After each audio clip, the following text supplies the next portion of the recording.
سپہر کی 3 بجے ہیں۔ السلام علیکم، یہ ریڈیو پاکستان ہے۔ عرفانہ شاہین سے خبریں سنیے۔ اہم خبروں کا خلاصہ۔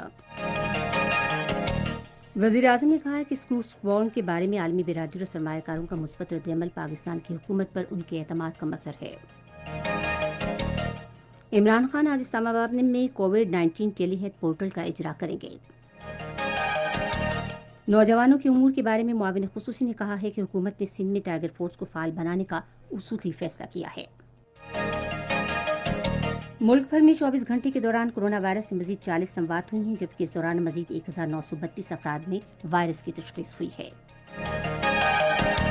صدر نے کہا ہے کہ پاکستان افغان پناہ گزینوں کی جلد باوقار واپسی کا خواہاں ہے۔ پاکستان نے اسلامی تعاون تنظیم کے اس بیان کا خیر مقدم کیا ہے کہ جس میں مقبوضہ کشمیر میں آبادی کا تناسب تبدیل کرنے کے لیے بھارت کی حکومت کے ڈومیسائل قانون کو تبدیل کرنے کے غیر قانونی اقدامات کی شدید مذمت کی گئی ہے۔ خبریں تفصیل کے ساتھ۔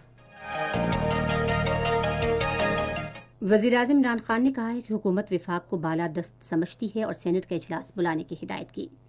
آج اسلام آباد میں پارلیمانی امور کی مشیر ڈاکٹر بابر ایوان سے گفتگو کرتے ہوئے انہوں نے کہا کہ پاکستان تحریک انصاف قومی اداروں کو مضبوط اور فعال بنانے کے لیے پرعزم ہے، جس کے لیے پارلیمانی امور کی وزارت کا کلیدی کردار ہے۔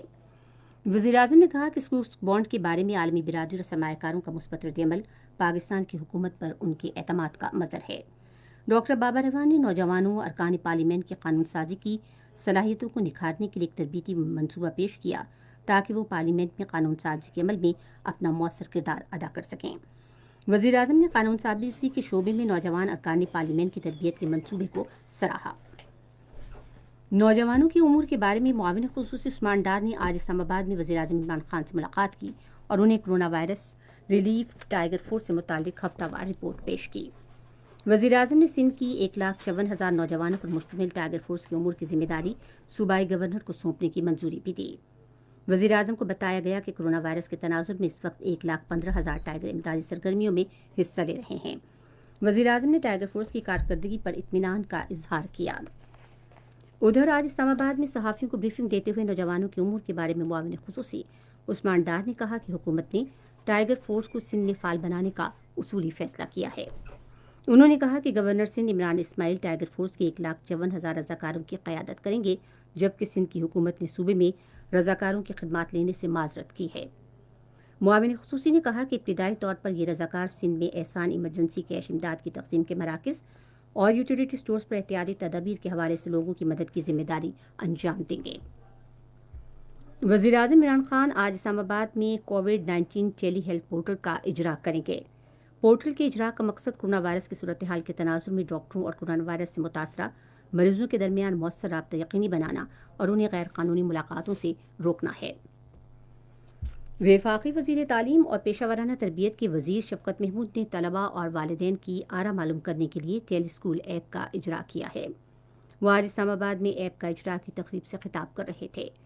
وفاقی وزیر نے کہا کہ ایپ کا مقصد دو طرفہ SMS پلیٹ فارم فراہم کرنا ہے، جس کا مقصد والدین اور طلباء سے ٹیلی اسکول کے اقدام اور کورونا وائرس کے باعث تعلیمی اداروں کی بندش کی وجہ سے فاضلیاتی تعلیم کے بارے میں آرا لینا ہے۔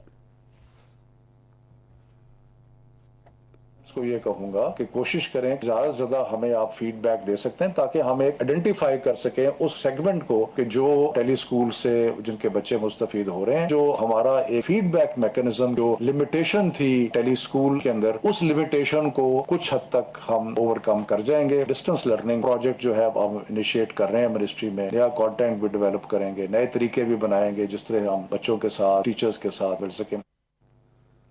ناگہانی آفات سے نمٹنے کے انتظامی ادارے نے کورونا وائرس کی روک تھام کے لیے تمام صوبوں کو حفاظتی طبی آلات کی 5ویں کھیپ کی تقسیم کا عمل مکمل کر لیا ہے۔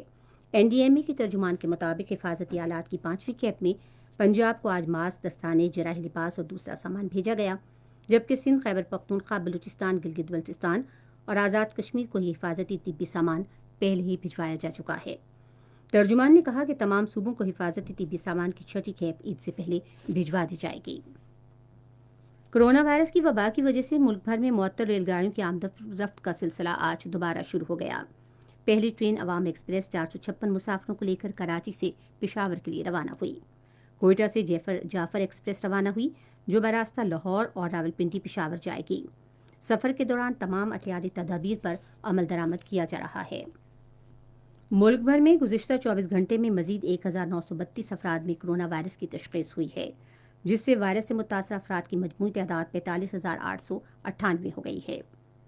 National command and operation centre کے مطابق اب تک پنجاب میں 16,685، سندھ میں 17,947، خیبر پختونخوا میں 6,554، بلوچستان میں 2,885، اسلام آباد میں 1,138، گلگت بلتستان میں 556 اور آزاد کشمیر میں 133 افراد میں وائرس کی تشخیص ہوئی ہے۔ وائرس سے اب تک 13,101 مریض صحتیاب ہوئے ہیں، جبکہ گزشتہ 24 گھنٹے میں مزید 46 اموات کے بعد جاں بحق افراد کی مجموعی تعداد 985 ہو گئی ہے۔ یہ خبریں آپ ریڈیو پاکستان سے سن رہے ہیں۔ صدر ڈاکٹر عارف علوی نے کہا ہے کہ پاکستان افغانستان میں جلد اور پائیدار امن اور افغان پناہ گزینوں کی باوقار واپسی کا خواہاں ہے۔ وہ کرونا وائرس کی وبا کے تناظر میں آج اسلام آباد میں افغان پناہ گزینوں میں راشن کی تقسیم کے موقع پر خطاب کر رہے تھے۔ صدر نے کہا کہ پاکستان نے افغان بھائیوں کے لیے اپنے دروازے ہمیشہ کھولے رکھے، جنہیں کئی اشروں سے جنگ کی صورتحال کا سامنا ہے۔ پاکستان اس بات کا اہتمام کرے گا کہ جیسا وہ سلوک کورونا وائرس کے دوران اپنی قوم کے ساتھ کرتا ہے، جیسے سہولیات میسر ہیں صحت کے اعتبار سے، تشخیص کے اعتبار سے، بیماریوں کے اعتبار سے، وہی اہتمام اپنے افغان بھائیوں اور ریفیوجیز کے ساتھ کرے گا۔ یہ کمٹمنٹ پاکستان کی حکومت نے اٹھایا۔ اسلامی تعاون تنظیم نے کشمیر کا مسئلہ عالمی قوانین اور اقوام متحدہ کی سلامتی کونسل کے قراردادوں کے مطابق حل کرنے کی اہمیت پر زور دیا ہے۔ تنظیم نے آج جاری ایک بیان میں کہا کہ Jammu and Kashmir grant of domicile certificate procedure 2020 کے حالیہ نوٹیفیکیشن کو بے بنیاد سمجھتے ہیں، جو عالمی قانون اور اقوام متحدہ کی سلامتی کونسل کے قرارداد 122 کے منافی ہے۔ بیان میں کہا گیا ہے کہ تنظیم کو 5 اگست 2019 کے یک طرفہ اقدامات مقبوضہ جموں کشمیر میں آبادی کا تناسب تبدیل کرنے اور کشمیری عوام کے حقوق سلب کرنے پر گہری تشویش ہے۔ بیان میں عالمی برادری پر زور دیا گیا ہے کہ وہ جموں کشمیر کے تنازع کو اقوام متحدہ کی سلامتی کونسل کی متعلقہ قراردادوں اور کشمیری عوام کی امنگوں کے مطابق حل کرانے کے لیے اقدامات تیز کرے۔ پاکستان نے اسلامی تعاون تنظیم کے اس بیان کا خیر مقدم کیا ہے کہ جس میں مقبوضہ کشمیر میں آبادی کا تناسب تبدیل کرنے کے لیے بھارت کی حکومت کی جانب سے متعارف کرائے گئے نئے ڈومیسائل قانون کی غیر قانونی اقدامات کی شدید مذمت کرتے ہوئے اسے یکسرد مسترد کر دیا گیا ہے۔ دفتر خارجہ کی ترجمان عائشہ فروقی نے ایک ٹویٹ میں کہا کہ یہ نو آبادیاتی اقدام ہے جو اسلامی تعاون تنظیم، اقوام متحدہ کے قراردادوں، جنیوا کنونشن، عالمی اور انسانی حقوق کے قوانین کے منافی ہے۔ اسلامی تعاون تنظیم کے بیان کا حوالہ دیتے ہوئے عائشہ فاروقی نے کہا کہ بھارت گزشتہ 5 اگست سے مقبوضہ کشمیر میں بدترین سیاسی، اقتصادی اور مواصلاتی بندش کے ذریعے کشمیری مسلمانوں پر منظم مظالم ڈھانے کا سلسلہ جاری رکھے ہوئے ہے۔ مقبوضہ کشمیر کے دارالحکومت سری نگر میں ممتاز آزادی پسند رہنماؤں میر وائز مولوی محمد فاروق، خواجہ عبدالغنی اور حوال کے شہداء کے یوم شہادت کے موقع پر کل عیدگاہ کے شہداء سے قبرستان تک مارچ کیا جائے گا۔ کل جماعتی حریت کانفرنس نے شہداء کو خراج عقیدت پیش کرنے کے لیے مارچ کی اپیل کی ہے۔ میر وائز مولوی محمد فاروق کو 21 مئی 1990 کو سری نگر میں ان کی رہائش گاہ پر نامعلوم مسلح افراد نے فائرنگ کر کے شہید کر دیا تھا۔ حوال کے علاقے میں 70 افراد اس وقت شہید ہو گئے جب بھارتی فوج نے جنازے پر فائرنگ کی۔ افغانستان کے صوبوں خوست اور پاروان میں فائرنگ کے 2 الگ واقعات میں 10 افراد ہلاک ہو گئے ہیں۔ ابھی تک کسی گروپ نے حملوں کی ذمہ داری قبول نہیں کی۔ خاص خبروں کا خلاصہ ایک مرتبہ پھر۔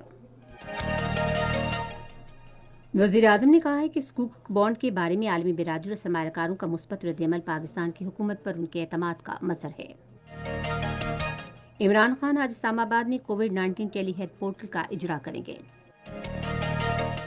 نوجوانوں کے امور کے بارے میں معاون خصوصی نے کہا ہے کہ حکومت نے سندھ میں ٹائیگر فورس کو فعال بنانے کا اصولی فیصلہ کیا ہے۔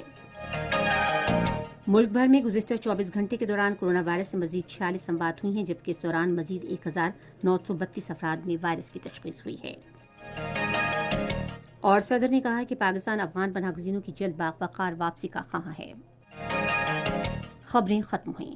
مزید خبروں اور تجزیوں کے لیے ہماری ویب سائٹ ہے radio.gov.pk اور فیس بک کے link radio Pakistan news official پر آپ ہماری ان خبروں کی براہ راست ویڈیو اسٹریمنگ بھی ملاحظہ کر سکتے ہیں۔